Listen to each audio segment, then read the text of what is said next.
On the morning of January 27, 1945, at precisely 11:42, Staff Sergeant Robert Chen positioned himself behind the central fire control station aboard B-29 Superfortress Aquare 5-2. As the formation ascended through 28,000 feet over the Pacific Ocean, he observed oxygen frost beginning to crystallize across the plexiglass surfaces. Chen, who had recently turned 22 years old, had already completed 11 combat missions over Japan, though he had yet to achieve any confirmed kills. Intelligence reports indicated that Japanese forces had scrambled a minimum of 40 fighters to intercept the morning strike force heading toward Tokyo. Within the 497th Bombardment Group, Chen held the distinction of being the youngest gunner assigned to combat operations. His position at the fire control station connected him to 4 remote gun turrets strategically mounted across the B-29's fuselage, with each turret equipped with twin 50-caliber machine guns. Throughout his previous combat experience, he had fired these weapons on 3 occasions, twice during operations over Nagoya and once along the Japanese coastline. Despite these engagements, he had never witnessed an enemy fighter fall as a direct result of his actions. Since November of the previous year, the 73rd Bombardment Wing had been conducting missions from their base on Saipan. The operational pattern had established itself with predictable consistency. High-altitude precision bombing runs conducted between 28,000 and 30,000 feet, where temperatures plummeted to 50 degrees below zero and jet stream winds created such violent conditions that bombardiers struggled to compensate for the atmospheric turbulence. Japanese fighters consistently climbed to meet them on every single mission. By mid-January, the wing had suffered the loss of 31 B-29 aircraft to a combination of enemy fighters and anti-aircraft fire. This represented not just aircraft, but 31 complete crews, totaling 340 men. The most devastating losses occurred during the January 14th mission over Nagoya, when 5 superfortresses were shot down within a span of less than 20 minutes. Just as German Panther and Tiger tanks had provided American tank crews with harsh lessons about inferior armor protection, Japanese interceptor aircraft were now teaching B-29 crews about the limitations of high-altitude operations. The Nakajima K-44 possessed the capability to climb to 28,000 feet in under 8 minutes. American intelligence officers had designated this fighter with the code name Tojo, while Japanese pilots referred to it as Shoki, which translated to Devil Queller. The name proved appropriate given the aircraft's capabilities. The K-44 carried an armament of either 4 12.7mm machine guns or 2 20mm cannons. At high altitudes where atmospheric conditions created thin air and B-29 defensive gunners struggled with both frozen mechanisms and oxygen deprivation, a single enemy fighter could execute multiple firing passes with relatively minimal risk. Even more concerning were the deliberate ramming attacks that had emerged as a tactic.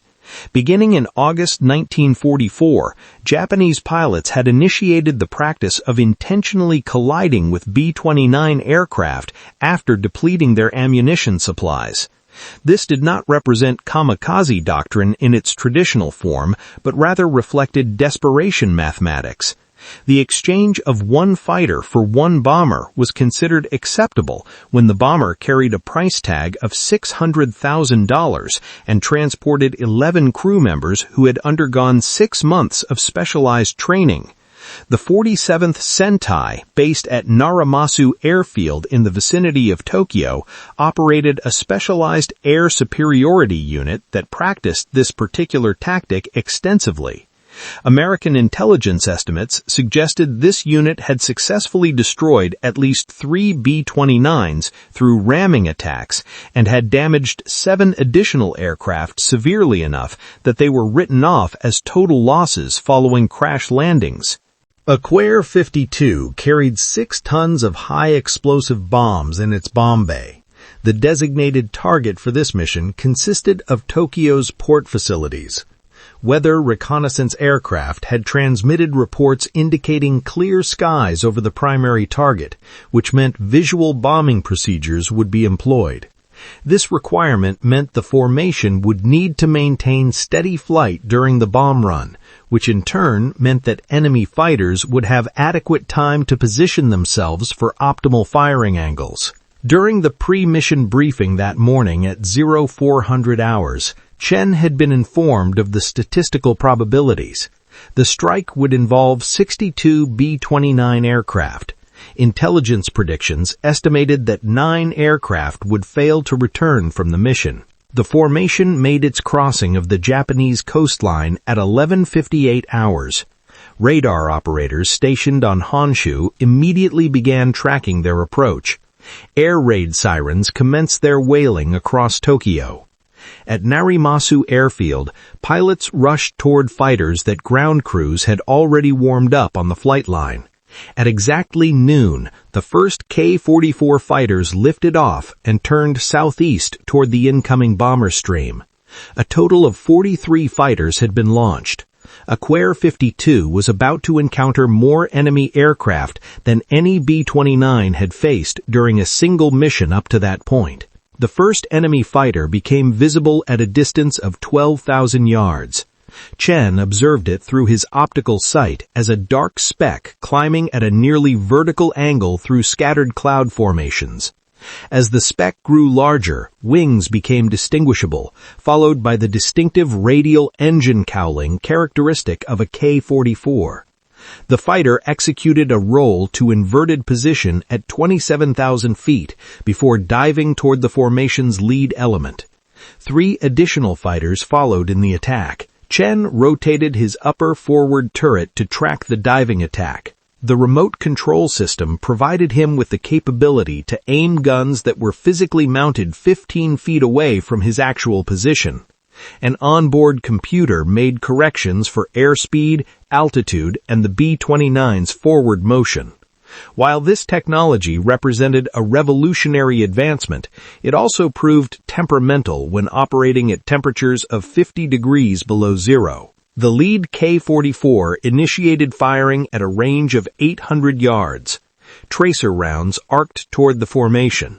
Chen pressed his firing button, and the turret responded with hammering fire.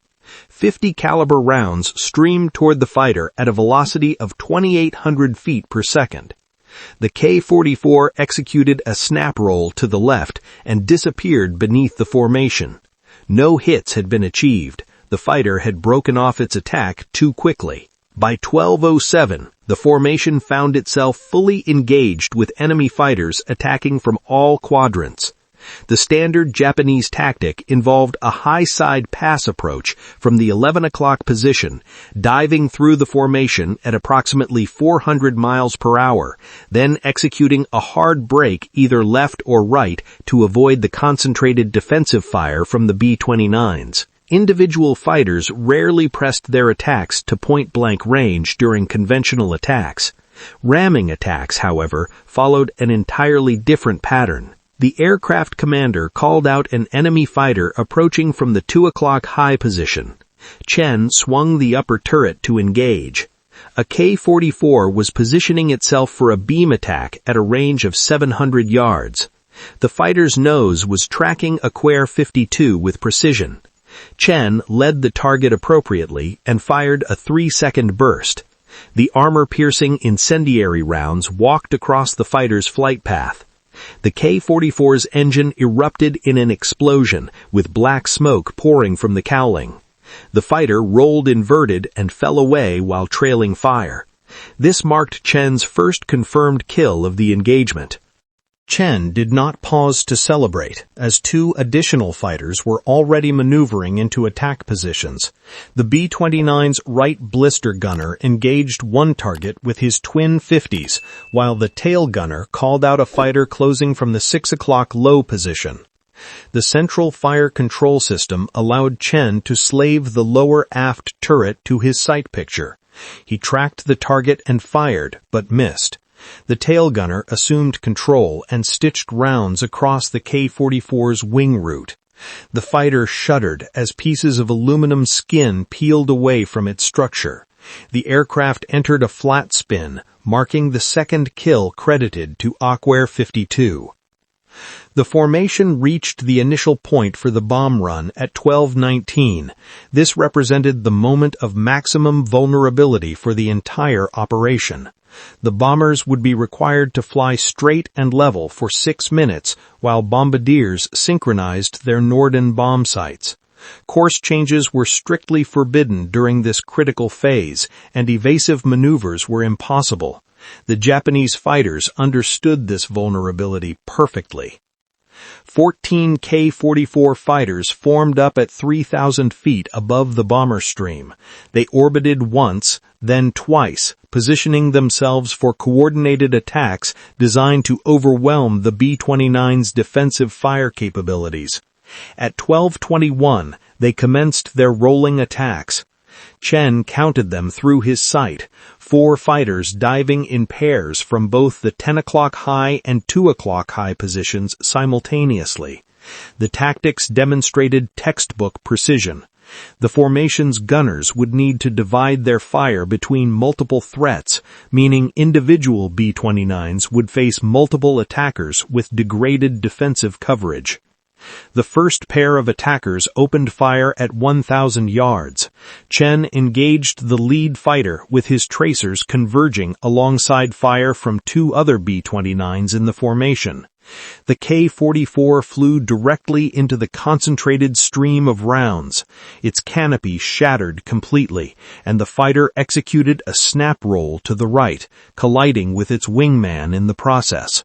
Both aircraft disintegrated, marking the 3rd and 4th kills of the engagement.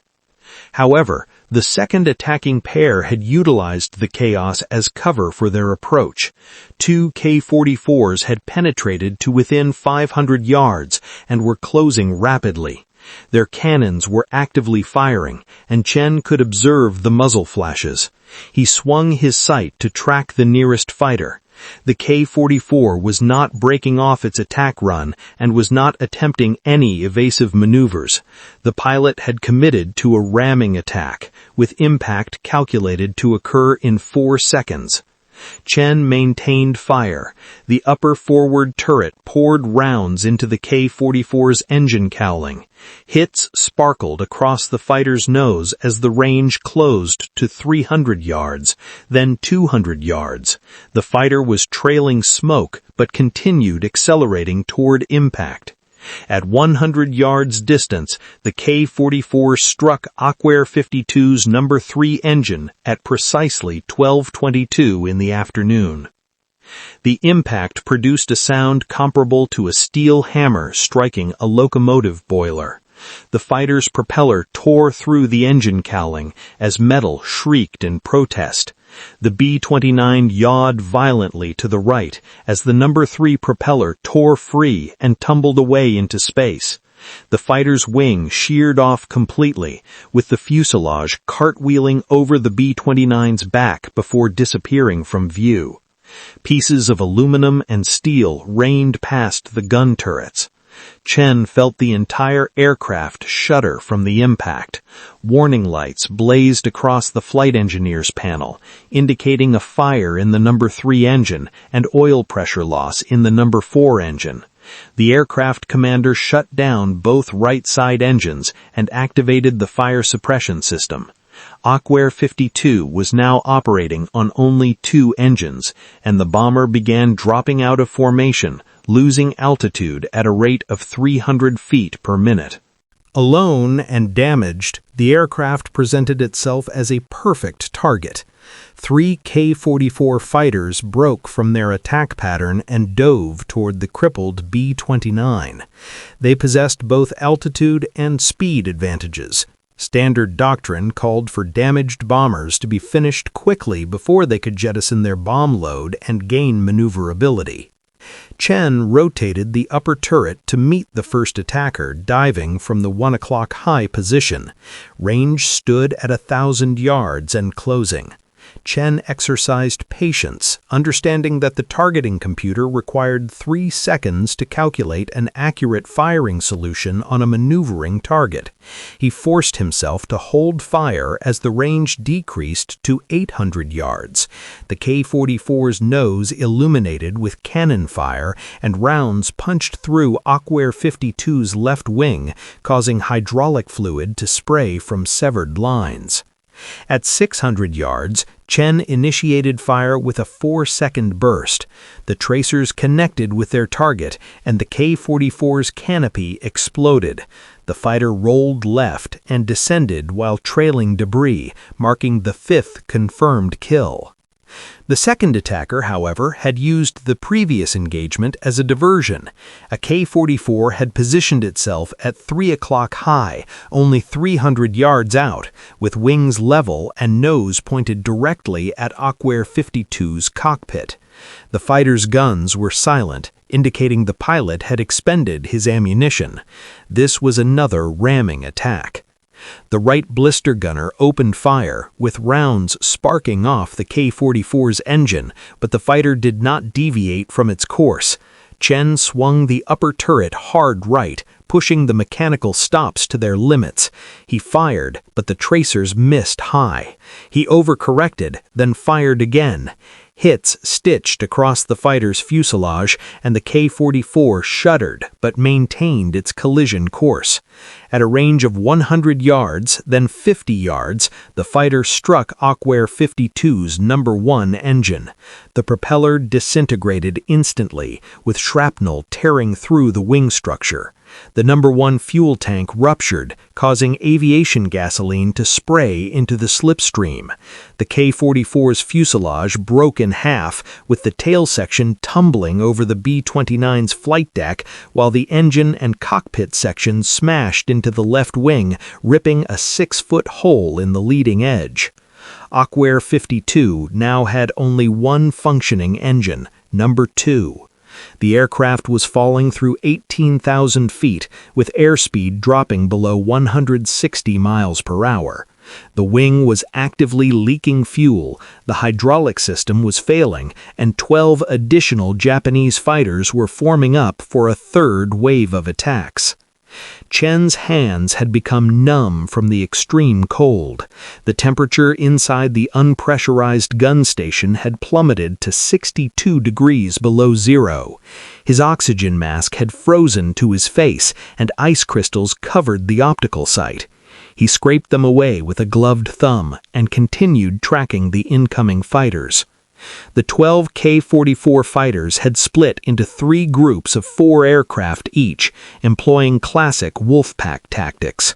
One group would feint high, another would attack low, and the third would exploit whichever defensive gap opened first. This tactic proved effective against healthy B-29s with full crews and functional systems. Against a crippled bomber with failing hydraulics and partial gun coverage, it amounted to an execution. As Aquare 52 fell through 16,000 feet, the single operating engine could not maintain altitude given the massive drag created by the damaged wing. The aircraft commander ordered all non-essential equipment to be jettisoned: ammunition cans, toolkits, survival gear, as every pound mattered at this critical juncture. The first group of 4 fighters dove from the 12 o'clock high position. Chen engaged the lead aircraft at 900 yards, though the upper turret responded sluggishly with hydraulic pressure down to 30%. He fired regardless, with the recoil shaking the entire gun mount. Tracers arced toward the diving fighter, which jinked right. Chen tracked and fired again. The second burst caught the fighter's left wing, causing fabric to peel away and exposing structural members. The wing folded, and the fighter snap-rolled before going down, marking the 7th kill. The remaining 3 fighters in that formation pressed their attack, opening fire simultaneously at 600 yards. Cannon rounds and machine gun bullets converged on Aquare 52 from 3 different angles. The bombardier's compartment took multiple hits, with plexiglass shattering and frigid air screaming through the fuselage. The bombardier was killed instantly by a 20mm explosive round. Chen ignored the impacts and swung the turret to track the second fighter. The targeting computer was offline due to hydraulic failure, which had disabled the automatic compensation system. He aimed manually, leading the target based on instinct and the experience gained from 11 previous missions. The burst hit low, with rounds sparking off the fighter's belly. The K-44 broke left hard and climbed away while trailing smoke, marking a probable kill.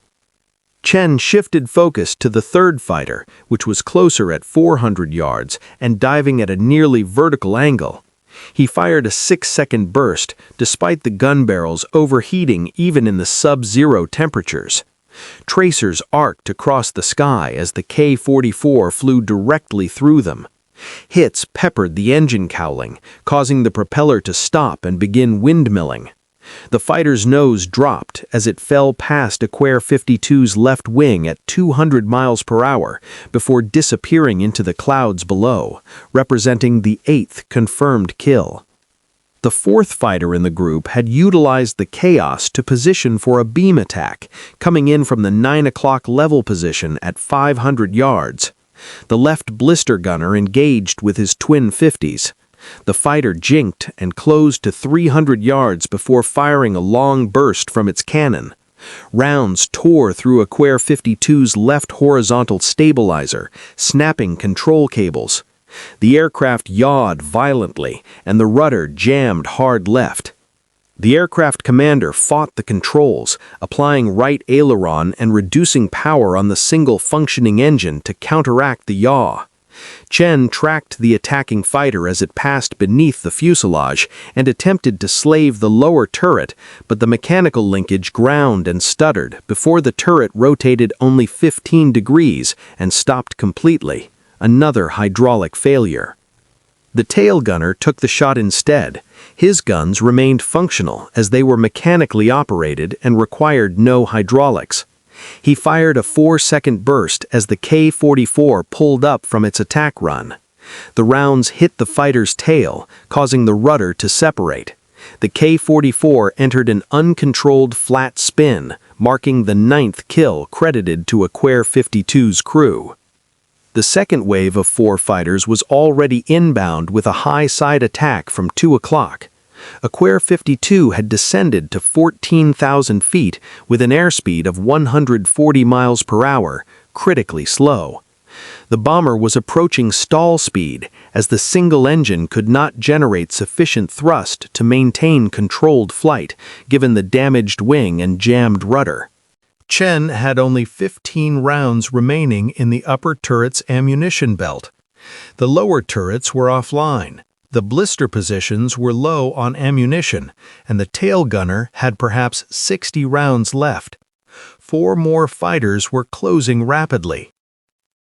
The 4 K-44s split into 2 pairs, as combat experience had taught Japanese pilots that even damaged B-29s still carried lethal defensive firepower. Coordinated attacks from multiple angles remained the safest tactical approach. The first pair dove from 2 o'clock high, while the second pair positioned for a follow-up attack from 4 o'clock level.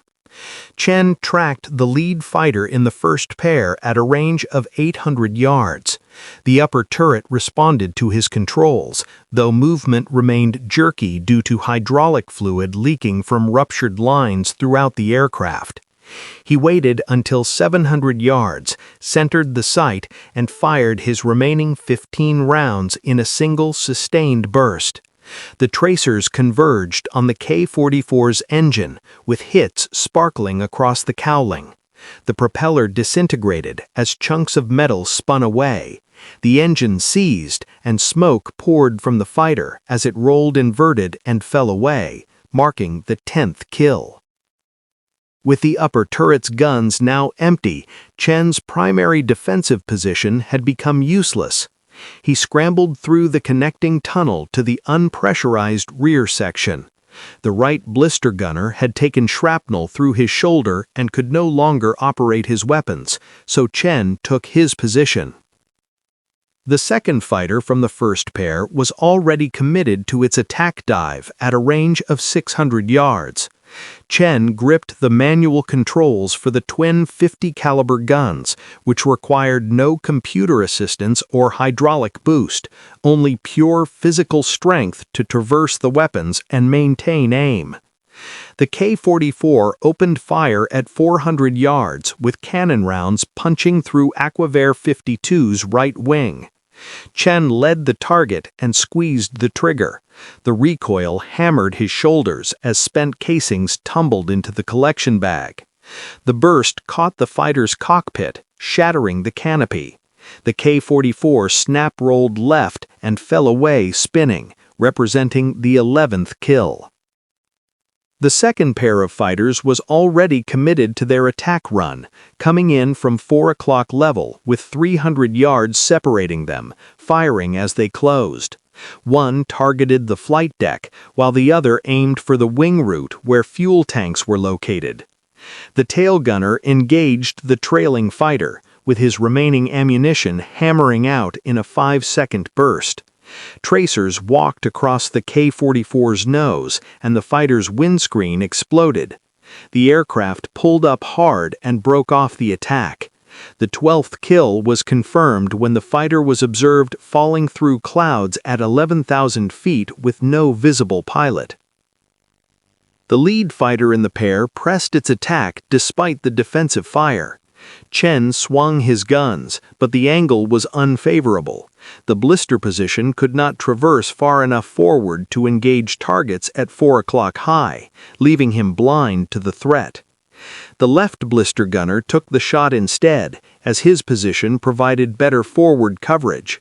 He fired his last 30 rounds, with the burst hitting the K-44's left wing route. Fuel sprayed from ruptured tanks as the fighter banked hard right to break off. The damaged wing could not handle the stress, resulting in structural failure at the wing spar. The wing separated completely, and the fighter tumbled, marking the 13th kill. Aquare 52 had now shot down 13 Japanese fighters, 1 aircraft, 1 crew, 13 confirmed victories. However, the count held little meaning for Chen at this moment. The B-29 was at 12,000 feet and still descending. The jammed rudder made controlled flight nearly impossible. The damaged wing was losing structural integrity, and the third wave of 4 fighters was inbound. These represented the final attackers. Japanese fighter pilots operated under strict fuel limitations, with the combat radius for the K-44 being approximately 200 miles at combat power settings.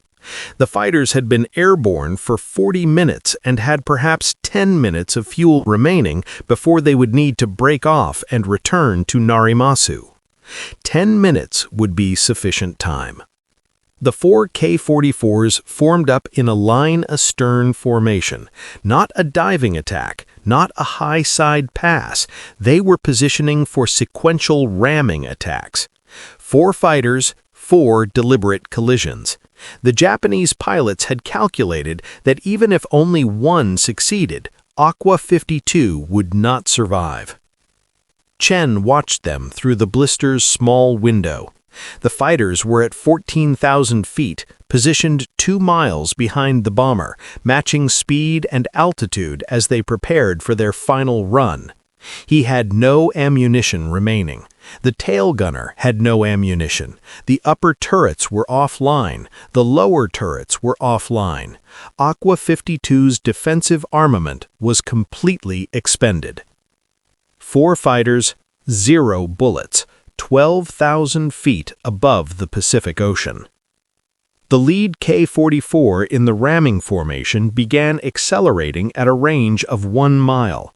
The fighter was diving slightly to build speed, following standard ramming doctrine that called for impact velocity of at least 300 miles per hour to guarantee structural failure of the target. Slower collisions sometimes allowed bombers to survive with damage.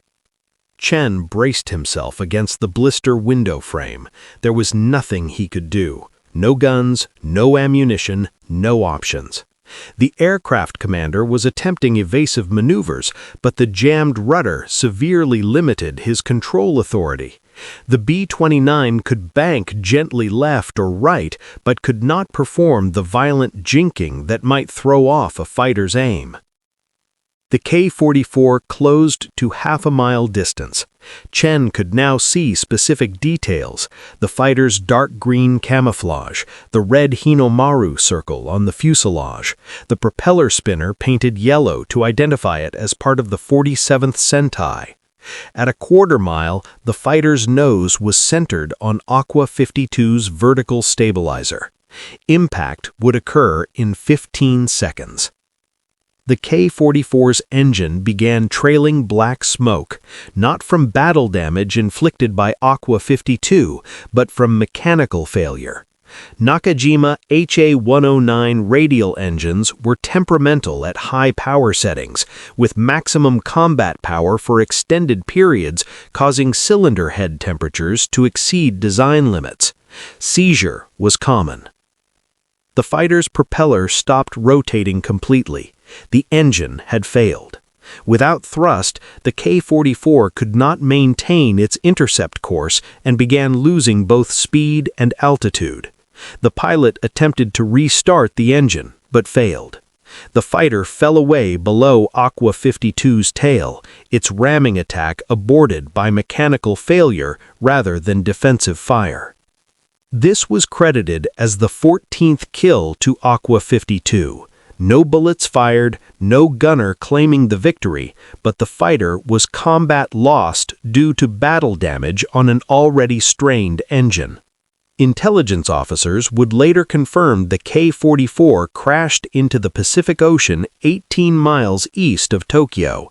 The pilot did not survive. 14 confirmed kills from one B-29 on one mission, the highest single mission total for any bomber in the Pacific theater. The remaining 3 fighters broke off their ramming attacks as fuel state had become critical. They turned northwest toward Narimasu and climbed away. The engagement had concluded. Aqua 52 had survived, though survival at 12,000 feet over hostile territory with one engine differed significantly from survival at sea level on Saipan. Chen climbed back through the connecting tunnel to assess damage alongside the flight engineer. The list proved catastrophic.